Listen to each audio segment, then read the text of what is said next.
एक बड़ी पेशरफ्त सामने आई है। वज़ीर-ए-आज़म इमरान खान ने तस्लीम किया है कि हुकूमती सतह पर कल-अदम तहरीक तालिबान पाकिस्तान के कुछ ग्रुप्स से अफगानिस्तान में मुज़ाकरात हो रहे हैं और अफगान तालिबान का नया सेटअप इस हवाले से पाकिस्तान की मदद कर रहा है। इस हवाले से सवालात उठ रहे हैं कि कल-अदम तहरीक तालिबान के साथ इस वक्त मुज़ाकरात क्यों किए जा रहे हैं, इसके पीछे क्या हिकमत अमली है और क्या मामला चल रहे हैं।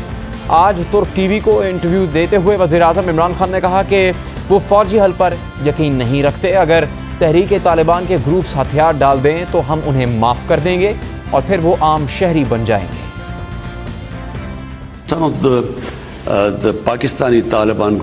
तहरीक तालिबान पाकिस्तान के कुछ ग्रुप्स अमन और मुफाहिमत के लिए हमारी हुकूमत से बात करना चाहते हैं और हम तहरीक तालिबान के कुछ ग्रुप्स के साथ बातचीत कर रहे हैं। आप तहरीक तालिबान के साथ बातचीत कर रहे हैं? आप देखें कि कुछ मुख्तलिफ ग्रुप्स हैं जो तहरीक तालिबान पाकिस्तान को बनाते हैं और हम मुफाहिमत के अमल पर कुछ ग्रुप्स के साथ बातचीत कर रहे हैं। क्या अफगान तालिबान इस अमल में आपकी मदद कर रहे हैं? इस तनाजुर में कि बातचीत अफगानिस्तान में हो रही है तो हाँ, इस तनाजुर में वो हमारी मदद कर रहे हैं। तो पाकिस्तान और तहरीक तालिबान पाकिस्तान या उनके कुछ ग्रुप्स के दरमियान मुज़ाकरात या बातचीत जारी है ताकि वो अपने हथियार डाल दें? जी, और फिर हम उन्हें मुआफ़ कर देंगे और वो आम शहरी बन जाएंगे। This is quite a revelation, Prime Minister Imran Khan. वज़ीर-ए-आज़म साहब, ये एक बड़ा इंकिशाफ है। तो आप किसी किस्म की मुआहिदे या डील की तवक्को कर रहे हैं? जी, मैं इस बात को दोहराता हूँ कि मैं फौजी हल पर यकीन नहीं रखता। मैं फौजी हल का मुखालिफ हूँ। मैं हमेशा इस बात पर यकीन रखता आया हूँ कि एक सियासतदान की हैसियत से हमेशा सियासी डायलॉग ही मसले का हल है और अफगानिस्तान से मुताल्लिक भी मेरी यही राय रही है। तो फिर तहरीक तालिबान पाकिस्तान की सिक्योरिटी फोर्सेस पर हमला क्यों कर रही हैं? अगर वो आपसे बातचीत कर रहे हैं और किसी सेटलमेंट पर पहुँचना चाहते हैं। मेरा ख्याल है कि हमलों की एक लहर थी, लेकिन हम बात कर रहे हैं और हम शायद किसी नतीजे या सेटलमेंट पर नहीं पहुंच सके, लेकिन हम बातचीत कर रहे हैं। जबकि वज़ीर इत्तलात फवाद चौधरी ने वज़ीर-ए-आज़म के बयान पर रद्द-ए-अमल देते हुए कहा है कि रियासत को ऐसे लोगों को मौका देना चाहिए कि वो जिंदगी के धारे में वापस आ सकें। ऐसे लोगों को रियासत को ये मौका देना चाहिए कि वो जिंदगी के धारे में वापस आ सकें। और वज़ीर-ए-आज़म साहब ने आज जो असूल वज़ा किए हैं जिनके ऊपर हम आगे बढ़ना चाहते हैं, वो यही असूल है कि हम अपने आइन और कानून के दायरे में रहते हुए उन लोगों को जो अपने मखसूस हालात के पेश नज़र पाकिस्तान के रास्ते से जुदा हो गए थे, उनको वापस रास्ते पर ला सकें और वो पाकिस्तान के एक आम शहरी की हैसियत से अपनी ज़िंदगी गुजार सकें। गुज़श्ता 20 दिन से मुसलसल हुकूमती सतह पर यह इशारा दिया जा रहा था कि तहरीक तालिबान हथियार डाल दें और पाकिस्तानी आइन को तस्लीम करें तो उन्हें आम माफ़ी दी जा सकती है। और अब वज़ीर-ए-आज़म इमरान खान ने खुद वाज़ेह तौर पर कह दिया कि इस हवाले से अफगानिस्तान में तहरीक तालिबान से मुज़ाकरात जारी हैं। 10 सितंबर को सबसे पहले इस हवाले से सदर आरिफ अलवी ने इशारा देते हुए कहा था कि तहरीक तालिबान के कुछ दूसरी या तीसरी सतह की क़यादत के लोगों ने हमसे राबता किया है कि हम उन्हें इस शर्त पर यहाँ रहने दें कि वो पाकिस्तान के ख़िलाफ़ कुछ नहीं करेंगे। और पाकिस्तानी हुकूमत ने उन्हें कहा है कि उनके साथ अगर तहरीक तालिबान के दूसरे लोग भी पाकिस्तानी आइन के साथ चलना चाहते हैं तो पाकिस्तान उन्हें आम माफ़ी देने या ना देने से मुताल्लिक सोचेगा। हमारा इशू अब TTP है। उनकी टॉप लीडरशिप नहीं बल्कि सेकंड टियर या थर्ड टियर से ये बात आई है कि हम ये कहेंगे कि ये हमारे यहाँ रहें मगर कोई हरकत पाकिस्तान के ख़िलाफ़ नहीं करें। एक बात। दूसरी बात ये कि वो ये कहते हैं कि ये इनके साथ भी जो हथियार डालकर वापस पाकिस्तानी हुकूमत ने कहा कि पाकिस्तान के आइन के साथ चलना चाहते हैं, उसको एक्सेप्ट करते हुए, तो वो उनको भी पाकिस्तान भी सोचेगा कि एमनेस्टी दे या ना दे, मगर एक स्टेप है ना आम माफ़ी। हाँ, पाकिस्तान सोचेगा। सदर आरिफ अलवी के बयान के 4 दिन बाद वज़ीर ख़ारजा शाह महमूद कुरैशी ने भी इस हवाले से अपनी राय का इजहार किया।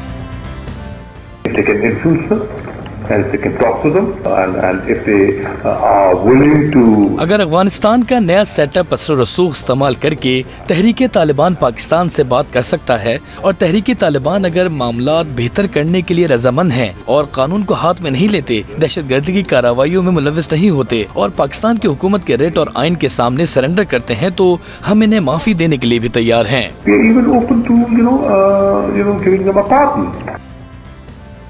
مگر اب بالکل واضح ہو گیا ہے کہ تحریک طالبان پاکستان کے کچھ دھڑوں سے حکومت کے مذاکرات جاری ہیں۔ ایک ایسے وقت میں جب حال ہی میں تحریک طالبان پاکستان کی طرف سے پاکستان میں دہشت گردی کی کارروائیاں ہوئی ہیں، پاکستان کی سیکیورٹی فورسز پر حملے کیے گئے ہیں، تو سوال اٹھ رہا ہے کہ ایسی صورتحال میں کالعدم تحریک طالبان کے ساتھ مذاکرات کس لیے کیے جا رہے ہیں، جبکہ ماضی میں تحریک طالبان سے پاکستان کی مختلف حکومتوں نے جب بھی مذاکرات کیے وہ ناکام ہوئے اور تحریک طالبان کے حملوں میں اضافہ ہوتا رہا۔ تحریک طالبان پاکستان کے قیام کے باقاعدہ اعلان سے پہلے ہی جنوبی وزیرستان میں طالبان کمانڈر مولوی نیک محمد اور حکومت کے درمیان اپریل 2004 میں ایک معاہدہ ہوا جسے شقیق معاہدے کا نام دیا گیا، مگر یہ معاہدہ ناکام ہو گیا۔ پھر اس کے بعد 2005 میں حکومت اور بیت اللہ محسود کے درمیان ایک معاہدہ ہوا، مگر یہ معاہدہ بھی زیادہ دن نہیں چل سکا۔ اس کے بعد 2006 میں شمالی وزیرستان میں طالبان گروپ حافظ گل بہادر کے ساتھ میران شاہ امن معاہدہ ہوا، مگر دہشت گردی کی کارروائیاں جاری رہیں اور پھر دسمبر 2007 میں کسی بیت اللہ محسود نے تحریک طالبان پاکستان کے قیام کا اعلان کر دیا۔ اس کے بعد 2008 میں خیبر ایجنسی میں طالبان کمانڈر منگل باغ سے اور باجوڑ ایجنسی میں طالبان کمانڈر مولوی فقیر محمد سے امن معاہدہ ہوا، مگر دہشت گردی کم ہونے کی بجائے مزید بڑھ گئی اور پھر آپریشن شیر دل کا آغاز کیا گیا۔ اس کے بعد 2008 میں طالبان اور صوبائی حکومت کے درمیان سوات میں مذاکرات شروع ہوئے اور فروری 2009 میں ایک معاہدہ ہوا، مگر دہشت گردی کم ہونے کی بجائے بڑھ گئی۔ طالبان نے پورے سوات کا کنٹرول حاصل کر لیا، جس کے بعد حکومت نے مئی 2009 میں آپریشن راہ راست شروع کیا۔ اس کے بعد فروری 2014 میں تحریک طالبان پاکستان اور حکومت پاکستان کے درمیان مذاکرات کی ایک اور کوشش ہوئی۔